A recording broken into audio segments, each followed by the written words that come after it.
NASA has lost contact with one of its longest-living space probes. At 4:56 a.m. UTC, the final signal from Voyager 2 passed through the dark void of interstellar space and reached Earth with its familiar, faint, ghostly clarity. But this time, something was different. Something that spoke not just of malfunction or silence, but of deliberate finality.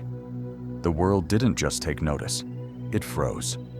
For nearly 5 decades, Voyager 2 had been a silent cartographer of our solar system and beyond, inscribing the name of humanity into the fabric of the unknown.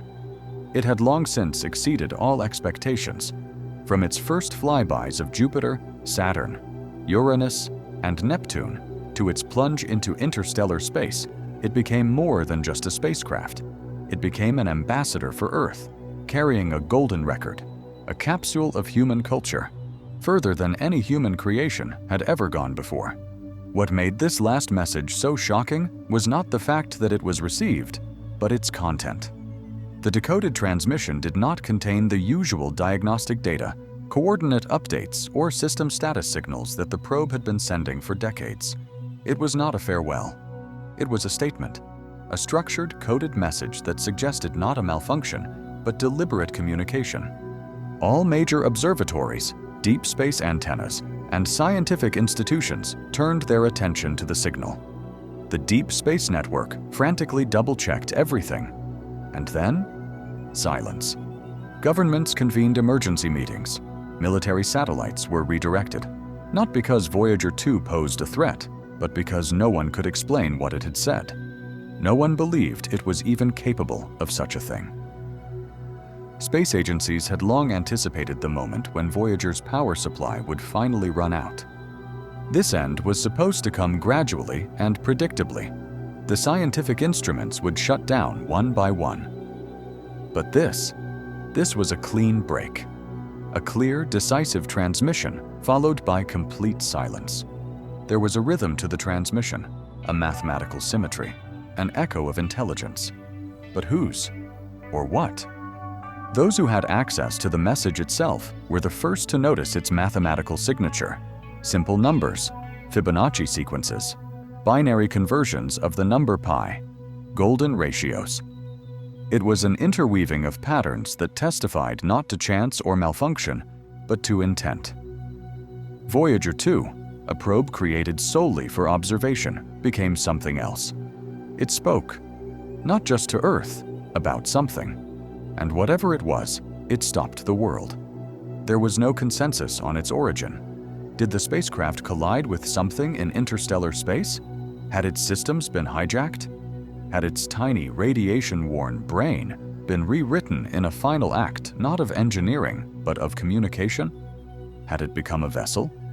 Not for travel, but for transmitting a message that we were not supposed to decipher until the right moment? It didn't matter that the message couldn't be fully translated. The fact itself was enough. Something had reached out across the unimaginable gulf of space and responded to humanity's longest leap.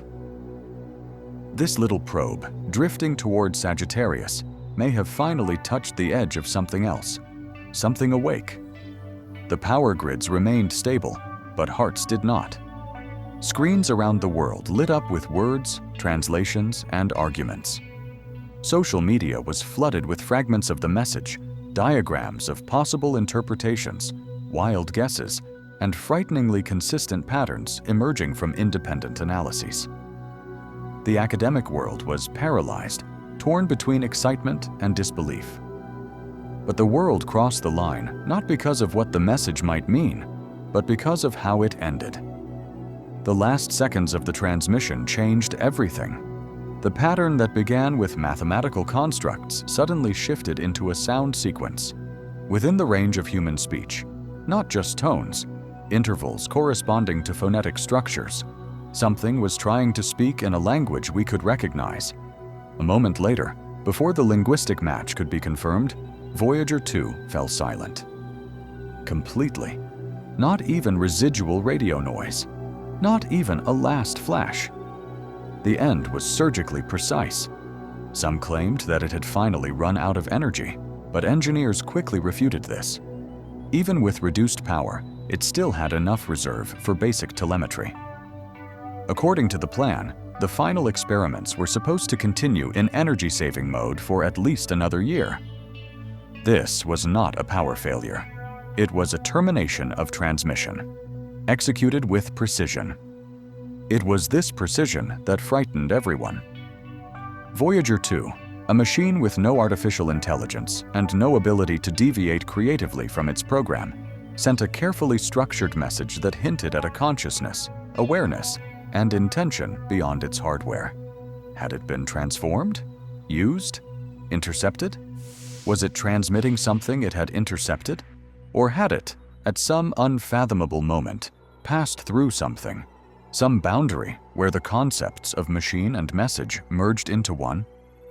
The scientific community was suddenly faced with a crisis of fundamental concepts. All previous ideas about interstellar space, the limits of probes, and the nature of radio signals were shattered. Something had changed, not in the probe, but in the world that received it. All antennas turned to the stars. SETI dug up its archives, double-checked the data, and compared it with the last 72 hours of Voyager 2's final trajectory. What was there? What could have reached out to grab the probe billions of miles from Earth and choose that exact moment to say, "What? Hello? A warning? Goodbye." Theories multiplied. Was this an intelligence slumbering in interstellar space, waiting for someone to cross its threshold? Was the golden record the key, its symphony of Earth's hopes and culture serving as a trigger, a beacon, or worse, a test? Had Voyager 2 completed some kind of cosmic handshake? Or had it alerted someone to our existence in a way we hadn't anticipated?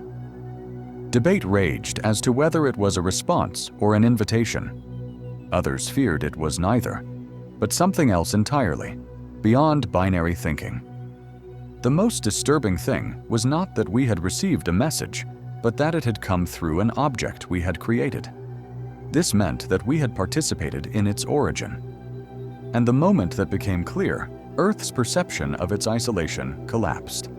Astronomers watched for light distortions, energy fluctuations, anything that might indicate that someone had followed Voyager's path. Nothing happened. No anomalies, no incoming signals, no ships, but no one could sleep. This was not just another milestone in space exploration. It wasn't another marvel of engineering or scientific discovery. It was a rupture.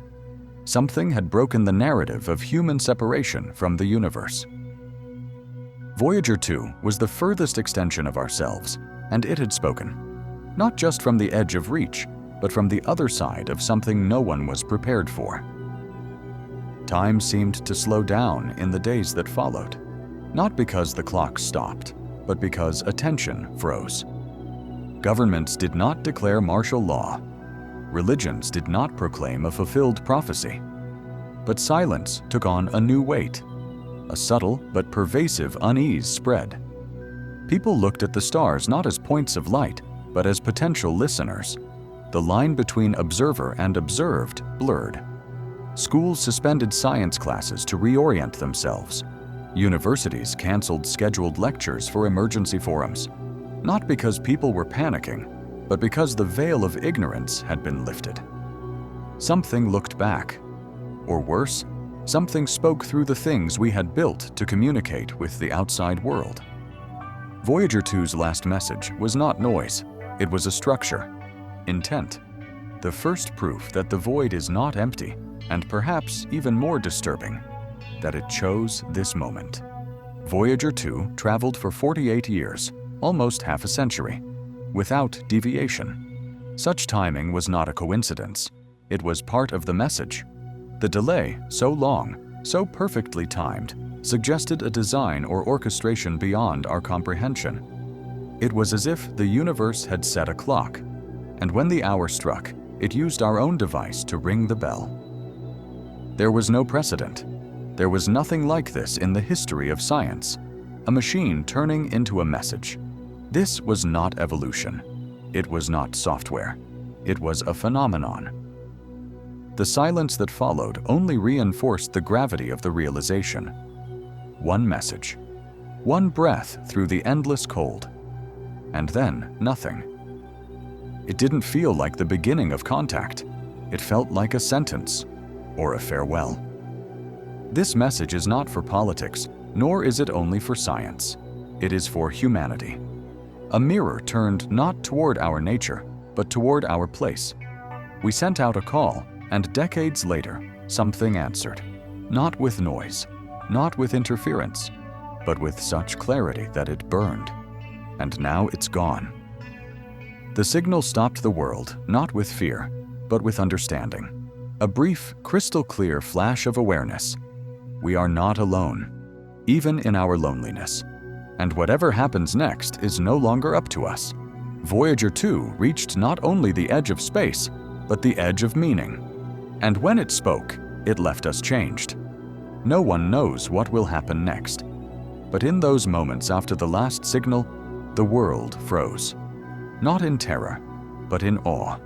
In the kind of silence that comes when something huge and ancient breathes next to you for the first time, and all you can do is listen.